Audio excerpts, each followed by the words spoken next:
Welcome to double seven media. నేను మీ ఆదినారాయణ. జరుగుతున్న చర్చను పక్కదారి మళ్లించి మరోలా డైవర్షన్ పాలిటిక్స్ చేయడంలో కూటమి పెద్దలకు వెన్నతో పెట్టిన విద్య.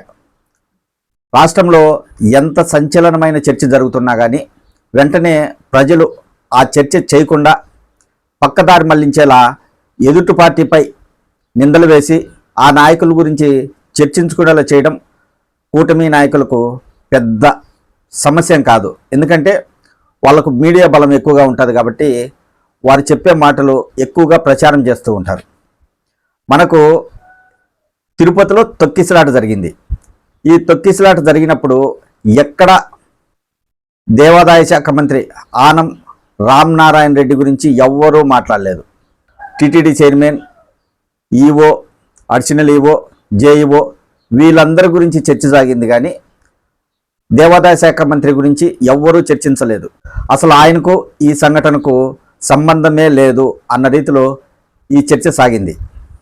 ఇలా సాగుతూ ఉండగా దేవాదాయ శాఖ మంత్రి గారు కొన్ని వ్యాఖ్యలు చేశారు. ఎందుకంటే ఆయన గురించి చర్చించడం లేదనే సందేహం ఆయనకు వచ్చిందేమో ఆయన కొన్ని వ్యాఖ్యలు చేశారు.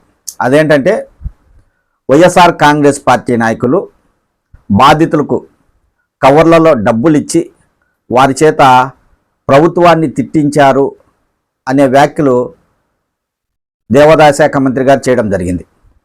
ఇప్పుడు ఈ వ్యాఖ్యలు దుమారం లేపుతున్నాయి. మొదటిసారి తిరుమలకు సంబంధించిన విషయంలో 6 మంది మృతి చెందడంతో ఒక సంచలనంగా మారింది.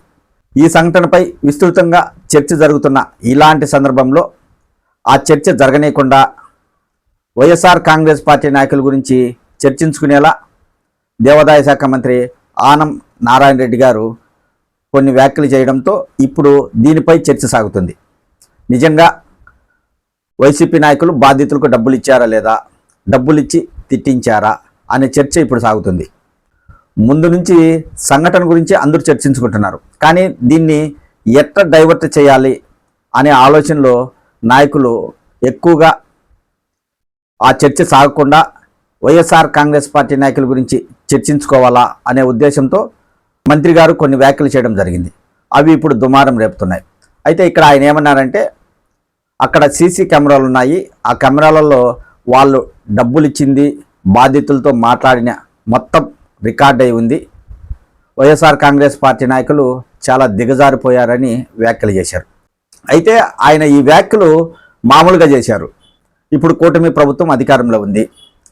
అక్కడికి వైఎస్ఆర్ కాంగ్రెస్ పార్టీ నాయకులు వెళ్ళి బాధితులకు డబ్బులు ఇచ్చి ప్రభుత్వాన్ని తిట్టమని చెప్పినారు అనేది ఆయన దగ్గర ఆధారాలు ఉంటే ఆధారాలను పట్టుకొని మీడియా ముందు కూర్చొని ఆయన ఎవిడెన్స్తో మాట్లాడచ్చు. కానీ అలా ఆయన చేయలేదు.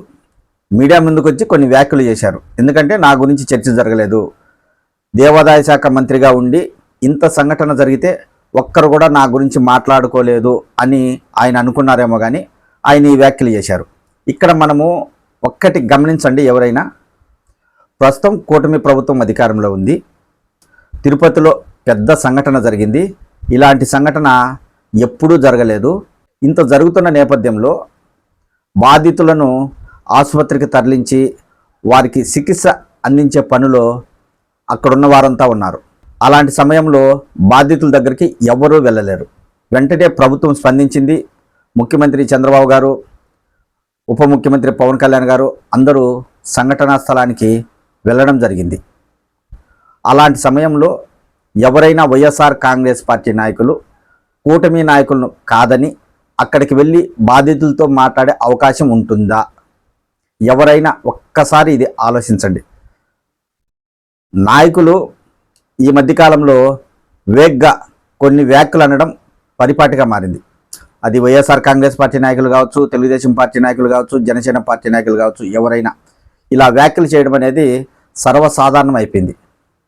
కూటమి ప్రభుత్వం అధికారంలో ఉండగా ఆసుపత్రులకు వెళ్ళి బాధితులను పరామర్శించి వారికి డబ్బు కవర్లు ఇచ్చి ప్రభుత్వాన్ని తిట్టమని చెప్పే అంత టైము వైఎస్ఆర్ కాంగ్రెస్ పార్టీ నాయకులకు అక్కడ ఉన్న అంటే ఆసుపత్రుల్లో ఉన్న డాక్టర్లు కావచ్చు, నర్సులు కావచ్చు, వారు అలాంటి అవకాశం ఇస్తారా?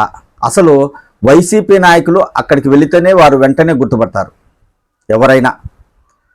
ఇప్పుడు డబ్బులు బాధితులకు పంపిణీ చేయాలంటే ఖచ్చితంగా వైసీపీ నాయకులు ఎవరో ఒక పెద్ద నాయకుడే వెళ్ళాలి. అలాంటప్పుడు ఆ నాయకుడు వెళితే అక్కడ కూటమి ప్రభుత్వం నాయకులు రాణిస్తారా, ఒకవేళ పోలీసులు రాణిస్తారా?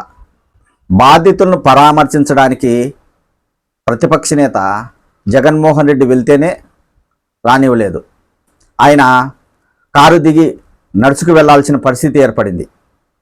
ఆయన రానిలేదు బాధితుల దగ్గరికి. ఎందుకంటే అంతకుముందే డిప్యూటీ సీఎం పవన్ కళ్యాణ్ గారు అక్కడికి వెళ్ళి బాధితులను పరామర్శించి మీడియాతో మాట్లాడుతున్నారు. అలాంటి సమయంలో జగన్మోహన్ రెడ్డి వెళితే అక్కడ కొంచెం గందరగోళం నెలకొనే పరిస్థితి ఉంటుంది కాబట్టి పోలీసులు కూడా అడ్డుకోవడం జరిగింది.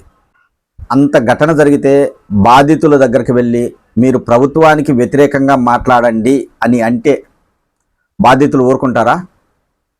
చెప్పు చేతికి తీసుకుంటారు. వాళ్ళు ఉండే పరిస్థితి ఏంటి? ఎవరైనా ప్రతిపక్ష నాయకులు వెళ్ళి ప్రభుత్వాన్ని తిట్టండి అంటే వాళ్ళు ఎలా ఉంటుంది వాళ్ళ పరిస్థితి? అసలు ఆ మాట అడిగే వాళ్ళు మనుషులా కాదా అనేది వాళ్ళకు అర్థమవుతుంది. అలాంటి ఒకవేళ వైసీపీ నాయకులు చేసినా వెంటనే తిడతారు. వైసీపీ నాయకులే కాదు, ఏ నాయకులు కూడా అలాంటివి చేస్తే వెంటనే బాధితులు తిడతారు. ఎందుకంటే వాళ్ళు అప్పటికే ప్రాణాపాయంలో ఉన్నారు. ఆ తొక్కిసలాట జరిగి చాలా భయాందోళనకు గురైనారు. వాళ్ళు ఆసుపత్రిలో భయంగా చికిత్స పొందుతున్నారు. అలాంటి వారి దగ్గరికి వెళ్ళి ఇలాంటి వ్యాఖ్యలు చేయమని చెప్పి డబ్బులు ఇస్తే వాళ్ళు ఊరికే ఉంటారా? బాధితులు ఎంత నీచంగా రాజకీయాలు చేయాలనుకున్నా మరి ఇంతలా దిగజారిపోయి రాజకీయ నాయకులు పనిచేస్తారా? ఇది ఎవరైనా ఊహించడానికి కూడా, అలా అడిగారు అనడానికి కూడా చాలా జుగుప్సాకరంగా ఉంటుంది. నిజంగా అలాంటి వాటికి వైఎస్ఆర్ కాంగ్రెస్ పార్టీ నాయకులు పాల్పడి ఉంటే తప్పే.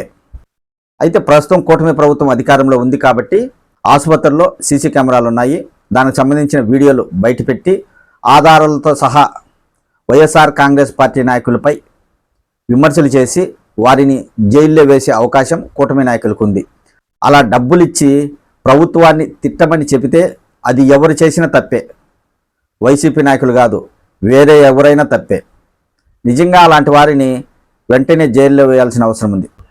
కానీ ఇక్కడ ఏంటంటే జరిగిన సంఘటన గురించి ఇక చర్చ జరగకూడదు, పూర్తిగా అది పక్కకు వెళ్ళిపోవాలంటే వైఎస్ఆర్సీపీ నాయకులపై ఏదో ఒక అపవాదం వేయాలి, వారిపై ఆరోపణలు చేస్తే ఆ చర్చ సాగుతుంది. ఎందుకంటే మనకు మీడియా ఉంది, యూట్యూబ్ ఉంది, సోషల్ మీడియా ఉంది.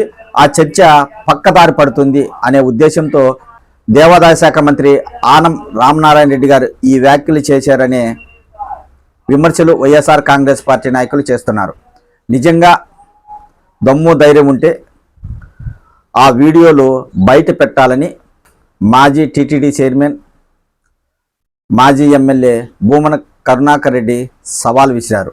మరి అందుకు అనుగుణంగా దేవాదాయ శాఖ మంత్రి ఆనం గారు ఆ వీడియోలు ఏమైనా బయట పెడతారా లేదా అనేది తెలియాల్సింది.